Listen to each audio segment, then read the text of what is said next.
Hi, I'm Lisa Hickey, in case you forgot. Um, I'm also the last storyteller of the night, so thank you again for coming out here. So, I was lying there in bed, and the doctor was trying to talk me into having a tracheotomy. And it was going to be a voluntary tracheotomy, right? So I had to sign a consent form, except that I couldn't sign a consent form because I was paralyzed from the neck down. And the reason he wanted me to have a tracheotomy was because they had shoved a breathing tube down my throat, so I had this big thing on my mouth, and I couldn't breathe.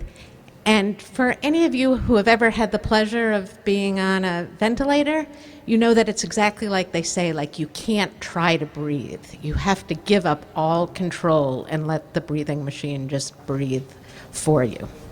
And so the doctor thought that if they took this breathing tube out, and I still wouldn't be able to talk, and I still wouldn't be able to move, and I still wouldn't be able to breathe, but at least I could move my mouth. I would have some little degree of freedom. And the reason I had the breathing tube down my throat, which warranted the tracheotomy, was that I had gotten spinal meningitis, and they thought it was from Lyme disease parasites that had infiltrated my spinal fluid, causing my central nervous system to shut down. Operative word was thought. I don't think they really knew. And for any of you who don't know what it's like to not be able to move and not be able to talk and not be able to breathe, that was pretty much me in high school. I would be walking down the hall, right, and I would see, a boy coming down that I thought I liked, operative word being thought, because I didn't really like him because I had never talked to him, but I thought I liked him. And I would just freeze. A deer in the headlight would have nothing on me. And so he'd walk closer and he'd walk by me, and I'd manage to squeak out a little, hi. And he'd give the nod, the nod. And so I'd go home and I'd analyze that nod, do you think he likes me? And so I'm lying there in bed. And so now they're prepping me for this tracheotomy I'm about to have. And prepping me basically means wiping an alcohol pad over my throat where they're going to put this little hole. And so I couldn't breathe, and I couldn't talk, and I couldn't move. But on that day, my hearing was exceptionally good. And what I heard was, down the hall, I heard this sound that went, pop, pop. And I thought, have I ended up in a tracheotomy factory?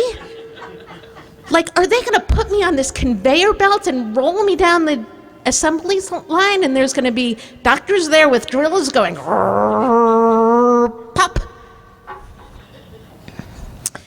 And so, who am I kidding? It wasn't just high school when I couldn't breathe and couldn't talk and couldn't move. It was elementary school and middle school and high school and college in my 20s and my 30s.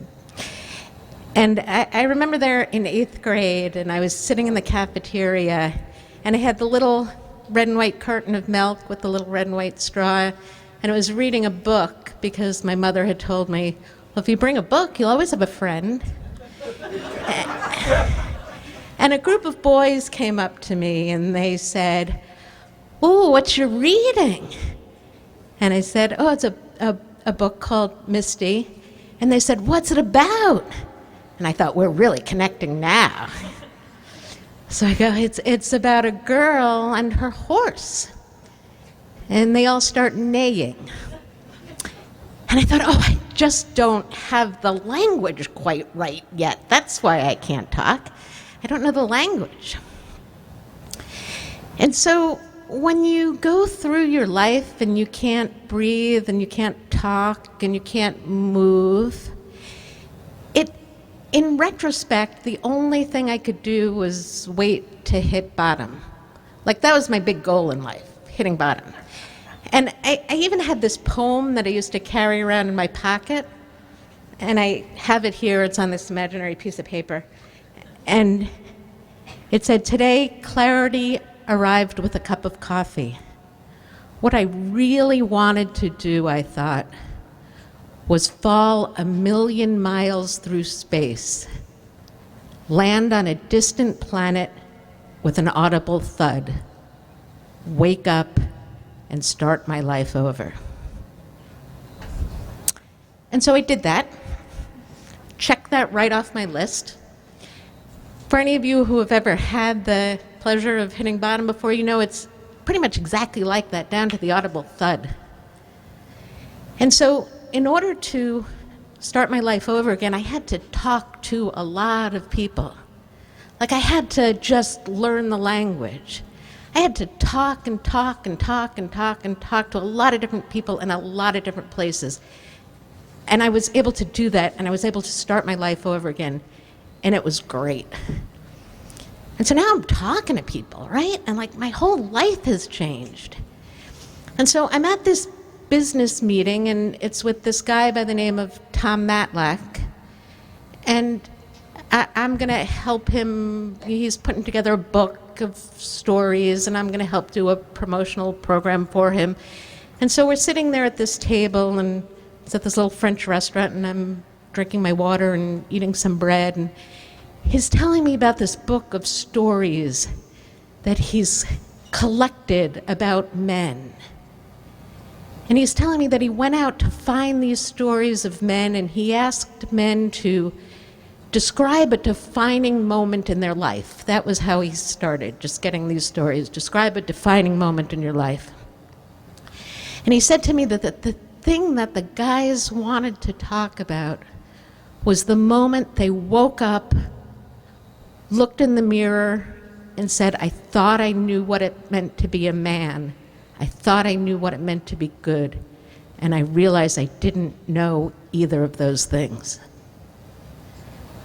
And I just looked at Tom, and there was like this big moment of relief, this moment of clarity for me. And I said, "Oh, men have problems too.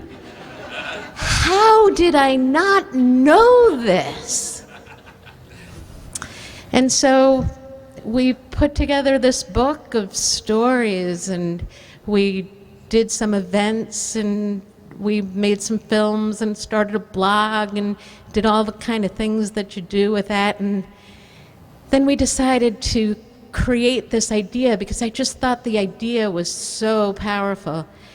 We wanted to take this idea and create a media company, turn it into a business.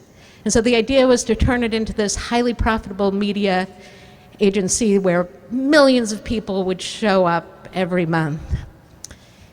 And for those of you who have ever tried to get 1,000,000 people to show up anywhere, you'll know that it's actually kind of hard. And so we're about 2 years into it, and we don't really even have 1,000,000 people showing up, and we're not yet profitable, and we're running out of money. And so I'm lying there in bed, and I just had this tracheotomy. And Tom Matlack wants to meet with his CEO, who is me, because he wants to know how someone who can't move and can't talk and can't breathe can actually run a company unprofitably.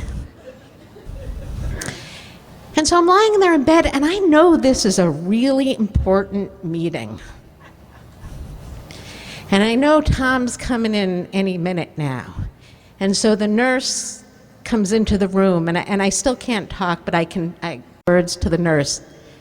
And I say, "Can you prop me up really straight?"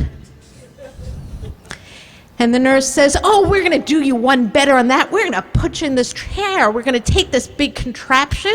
It's this big metal contraption that has this harness, and we're gonna roll you into it, and we're gonna put you into this chair." And so they did that, and I landed in that chair with an audible thud.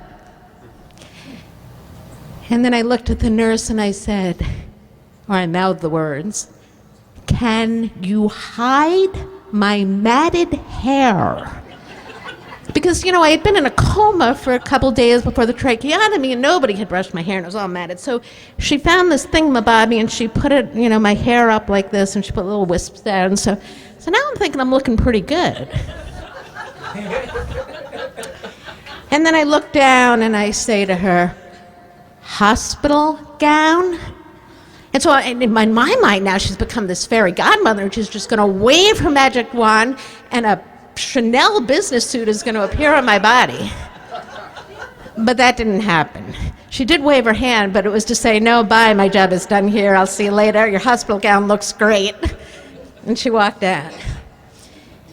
And so I'm sitting there in my chair, and I see Tom Matlack walk into the waiting room, right? And there's the doctors and the nurses, and they're all doing their intensive care, critical care, ICU unit types of thingies, and no one's really noticing him. But I see him there in the hallway, and I look up, and I manage to squeak out the word, and he gives me the nod. And then he realizes that it really is me sitting in their chair, and so he walks in, and he's really, really, really happy to see me, and that I'm alive, and my hair looks good, and so he's talking and talking and talking and talking, and I'm not saying much, and then he finally says, well, is there anything I can help you with the business? And so I mouthed the words to him. Again, I still can't talk. I mouthed the words. Can you get me the third quarter financial results? Because I think if we cut back on expenses just a little, we will be okay. And Tom's leaning over and he's looking at me, and he's, really, I'm thinking, hanging on to every word that I'm mouthing. And he says, I'm so sorry I couldn't understand a thing that you said. I just can't lip read. I just can't, I really tried, I can't do it. So I said, bing. So I did have, still a little bit of movement in my left hand. And so there on the tray table in front of me is an alphabet board that the nurses had very nicely dropped off to me so that I could spell out like WATER if I could actually drink a glass of water, which I couldn't, but I could at least spell it. And so I pull out this little alphabet board, and I start pointing to the letters, and I go, can you get me the third quarter financial results? Because I think if we just cut back on expenses, we will be okay. And so Tom's looking there at that finger going back and forth, and he looks up at me and he says, well, this time I got can you, but I am so sorry that I just couldn't understand anything else that you said. So I said, okay, ding. And I grabbed my laptop, because anyone who knows me at all knows that I would never show up in ICU without a laptop. I mean, God forbid. So I open the laptop, and with my one finger, I'm typing out, can you send me the third quarter financial results? Because I think that if we just cut back on expenses a little bit, we'll be okay. And so while I'm doing all that typing, Tom looks down at his phone, and I press send. And he goes, oh, an email from you. Oh, you want the third quarter financial results because if you just cut back on expenses a little bit, you think we'll be okay. And so, yes, we were okay. And yes, against all odds, I lived, and the Good Men Project lived, and I found my voice once again, and we tell a whole lot of stories at the Good Men Project so that we now really do have millions of people who show up every month to hear those stories. And that's why you're all here today. Thank you.